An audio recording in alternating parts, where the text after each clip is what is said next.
Ο Γιώργος. Λοιπόν, σε ποια φάση είμαστε στον ελληνικό ζεόλιθο? Έχει γίνει αδειοδότηση από την 1η Ιουλίου 2014, άρα είναι για μια ελληνική εταιρεία που έχει την έδρα της στη Θεσσαλονίκη. Περιμένουμε τώρα 2 άδειες, την οδοποιία για 1200 μέτρα, που είναι ο δρόμος που θα ενώσει το κοίτασμα με τη ζώνη έρευνας, δηλαδή την εξωτερική, και την φυτοτεχνική μελέτη. Αυτό σημαίνει πρακτικά ότι έχουμε μπει στην τελική φάση για το θέμα της αδειοδότησης και στη συνέχεια την αρχική για την εξόρυξη του ζεόλιθου, η οποία μπορεί να συνδυαστεί, θα είμαστε στην περιοχή Κόκαλο, και με τα δεδομένα της Θράκης όσον αφορά την καθετότητα, με την έννοια ότι συνδεόμαστε με το τρένο και με το λιμάνι.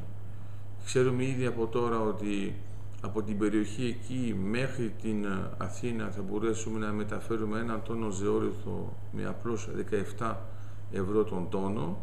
Κατά συνέπεια θα είναι ένα μεγάλο άνοιγμα για την Ελλάδα, επειδή εκτιμούμε ότι εκεί πέρα έχουμε πάνω από 80 εκατομμύρια τόνους ως κοίτασμα ζεόλιθο, και κατά συνέπεια δίνει στην Ελλάδα την δυνατότητα, μέσω της ικανότητας που έχει ο ζεόλιθος, αλλά το να δεσμεύει τα βαρέα μέταλλα, τις τοξίνες, τις ελεύθερες ρίζες, να έχουμε πολλές εφαρμογές και στον τομέα τον αγροτικό και στον τομέα της ανθρώπινης χρήσης, αλλά ακόμα και στον τομέα, θα λέγαμε, τον κατασκευαστικό.